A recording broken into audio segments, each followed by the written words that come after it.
Juwan Jennings, Brandon Aiyuk, Chris Conley, even Ronnie Bell. These dudes are going to be excited about today's news. I'm going to get to that in a second. And later in the show, we're going to be talking about a fresh and frankly refreshing take on Brock Purdy by one of my favorite football geniuses, a genuine act of kindness by a real leader, and some stats that might blow you away.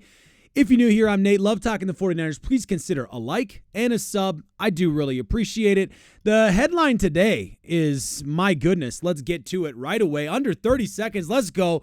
49ers quarterback Brock Purdy is expected to be a full participant in today's practice. That was Adam Schefter with the news at 2 o'clock.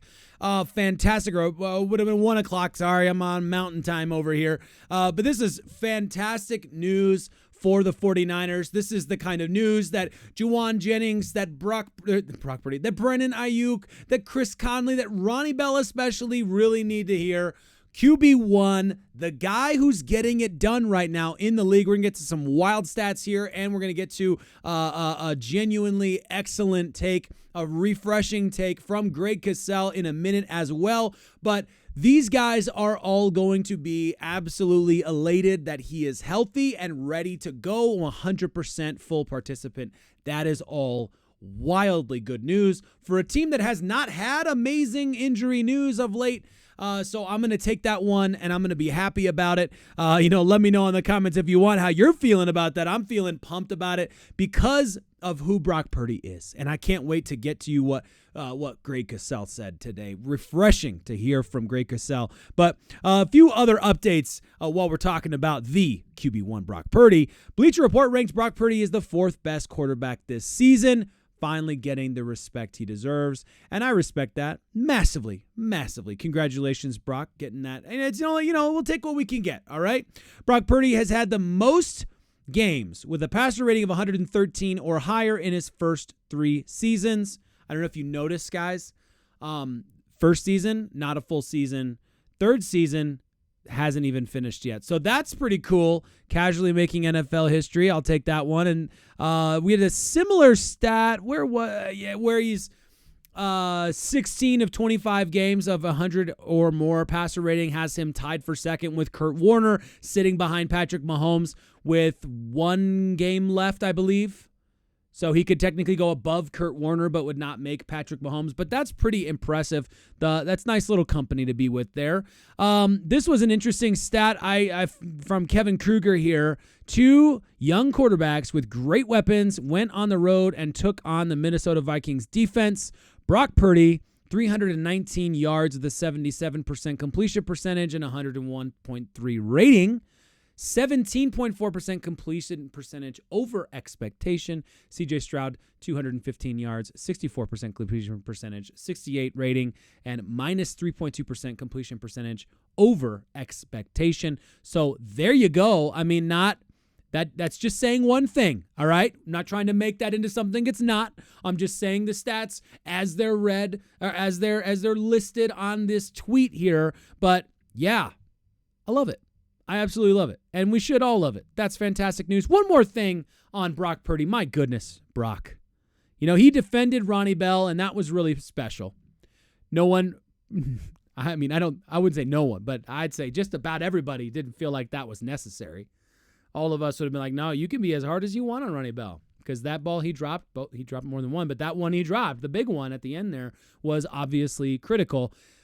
Ronnie Bell said Brock Purdy offered him words of encouragement after those bad drops in L.A., saying the best thing for me in the last couple of days was Purdy coming and talking to me. He really helped lift my spirits.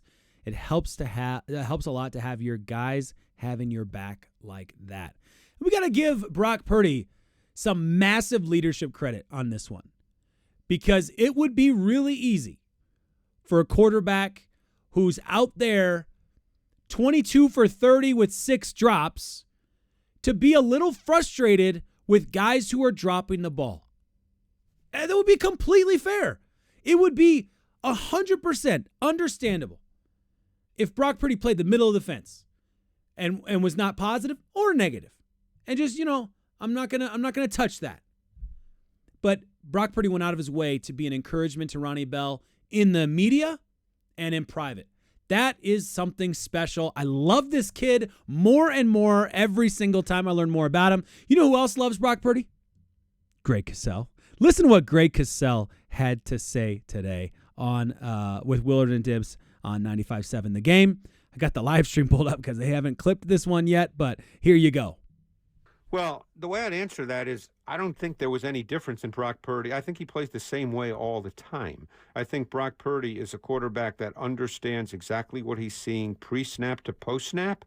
He's asked in this offense, and this is Kyle's offense, to make a lot of difficult throws between the numbers. It requires absolutely precise timing, absolutely precise ball location. This is who he is. This is how he plays. He plays the same way every week. Numbers become numbers. That's dependent on a given game, how a defense plays you. You know, there's all. Look, if Bell doesn't drop that ball, he has better numbers. You know, games play out certain ways. But Brock Purdy, and I think this is one of the most impressive things about him, is he plays the same way all the time. You don't have to worry about what you're getting when you line up with Purdy. And like I said, I think the first time we spoke, when I started with you guys, is he's so good at recognizing defense from pre-snap to post-snap. He just has a really innate, natural feel for anticipation throws, like that Jennings 34-yard touchdown.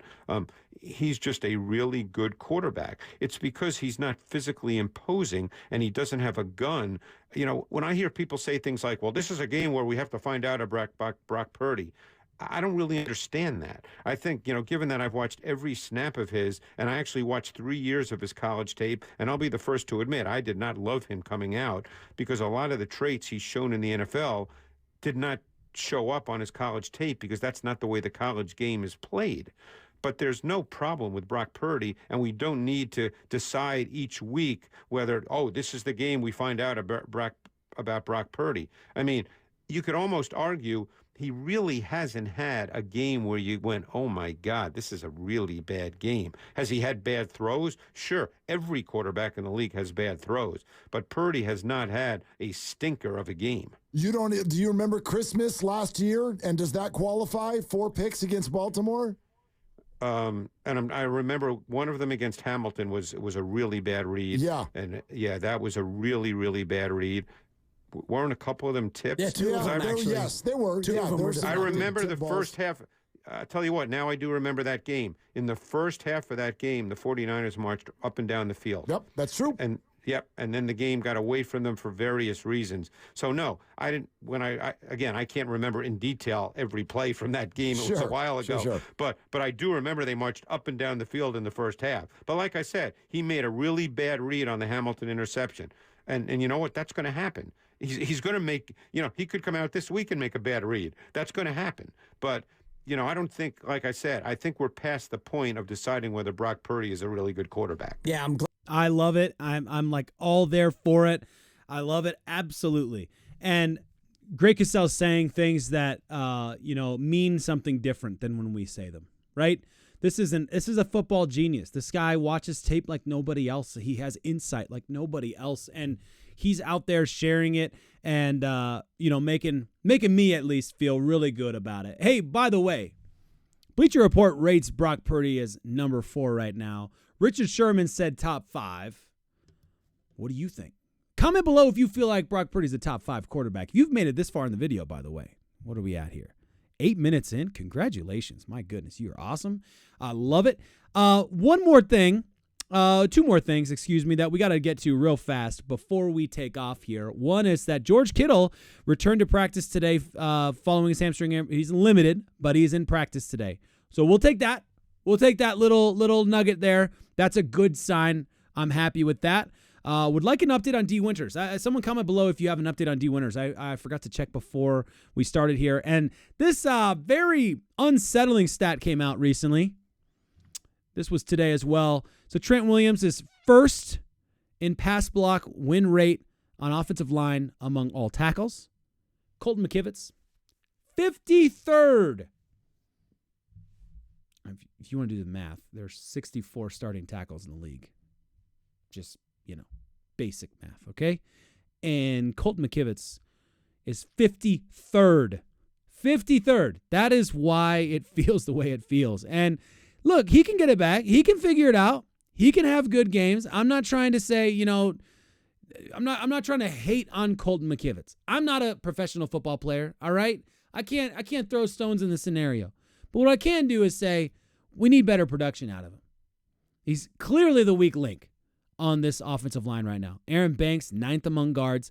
Purdy, rookie, first ever NFL season, 18th amongst guards. That's all guards, mind you, okay? Not just left or right. Jake Brendel, 10th among centers. I'm going to say overall, and the pass block win rate is not the only metric that matters for the offensive line, but it's a pretty darn important one when you think about quarterbacks getting sacked, quarterbacks getting injured. There are a lot of things that play into that. And obviously your quarterback also has something to say about that, what your quarterback is out there doing and running around and all that stuff. And so we'll take for our quarterback and the way that Brock Purdy plays, I would say that you should be a pretty good offensive line when Brock Purdy is releasing quickly, making his reads quickly, and processing quickly, as opposed to like a Russell Wilson, Justin Fields standing around, happy feet, running to the right, running to the left. I know we saw a little bit of happy feet this weekend, but give the guy credit because of what he had to do because of the absolute open door on the right side. So, yeah. My goodness, that's something we'd love to solve. I don't know why I'm ending on a bad note. Horrible move. I am feeling optimistic. I love all of the Brock Purdy love. I love what Brock Purdy did this weekend. I love the fact that Greg Cassell's going all philosophical on everybody. Say, what do you even mean when you're asking those questions like, what does Brock Purdy look like without his weapons? What do you even mean? The guy is who he is. He's a great quarterback. He's not always going to be perfect. He's going to make mistakes, and sometimes they're going to be costly mistakes, and sometimes they're going to be mistakes he gets away with, just like every other quarterback in the National Football League. We can point to every quarterback and find a game that they didn't do so hot. So, yeah, I'm feeling optimistic. I'm stoked about Brock Purdy. I'm stoked that he's 100% at practice today. We absolutely need him. That would be a real nail in the coffin for this football team. So, I'm feeling optimistic. What a time to be alive.